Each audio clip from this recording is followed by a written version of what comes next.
நம்ம ஸ்னேகன் எல்லாருக்குமே தெரியும், பாடலாசிரியர். அவருக்கு வந்து பார்த்தீங்கன்னா, 2 குழந்தைகள் பொறந்திருக்குன்னு ரீசென்ட்டா நியூஸ் வந்திருக்கும்.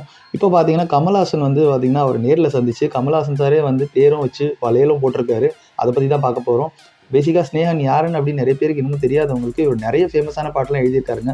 பாண்டவர் பூமி அப்படிங்கிற தோழா தோழா பாட்டு, ஆடாத ஆட்டம் எல்லாம் மௌனம் பேசியதில் படத்துல இருக்க பாட்டு, கல்யாணம் தான் கட்டிட்டு ஓடி போலாமான்ட்டு சாமி படத்துல இருக்கிற பாட்டு, அப்புறம் பார்த்தீங்கன்னா, ஞாபகம் வருதேங்கிற ஆட்டோகிராஃப்ல இருக்க பாட்டு, ராம் படத்துலயும் அவர் தான் எழுதியிருக்காரு. இந்த மாதிரி நெறைய ஹிட்டான பாடல்கள்லாம் அவர் எழுதியிருக்காரு.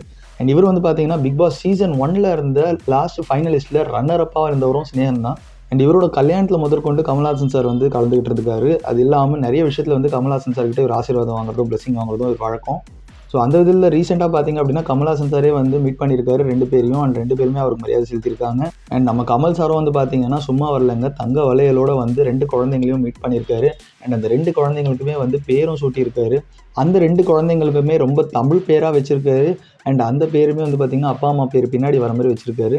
அவங்க வைஃப் கனிகா வந்து ட்விட்டர்ல போட்டிருக்காங்க, எங்கள் தங்க மகள்களுக்கு தங்க வளையல்களோடு காதல் கனிகா சிநேகன் என்ற பெயரையும், கவிதை கனிகா சிநேகன் என்ற பெயரையும் அணிவித்து வாழ்த்திய நம்மவர் எங்களின் அன்பு தலைவர் பத்மபூஷன் கமல்ஹாசன் அவர்களுக்கு எங்கள் அன்பின் நன்றிகள் அப்படின்னு ட்வீட் பண்ணியிருக்காங்க.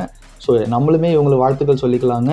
ஸோ நம்மளும் இவங்களுக்கு வாழ்த்துக்கள் சொல்லிக்கலாம். இந்த வீடியோ பிடிச்சிருக்குன்னா லைக் பண்ணுங்கள். அண்ட் என்னோட சேனலை சப்ஸ்கிரைப் பண்ணிக்கோங்க நண்பர்களே. சினிமாவோட பற்றின நியூஸும், பிக் பாஸோட நியூஸும் போட்டுக்கிட்டே இருப்பேன். அது இல்லாமல் இங்கிலீஷ் மூவிஸ் தமிழ் டப்பில் போட்டிருக்கேன். அதுவும் நீங்கள் போய் செக் பண்ணி பாருங்கள். கண்டிப்பாக உங்களுக்கு இன்ட்ரெஸ்டிங்காக இருக்கும். சேனல் மறக்காமல் சப்ஸ்கிரைப் பண்ணிக்கோ நண்பா. அடுத்த வீடியோவில் பார்க்கலாம்.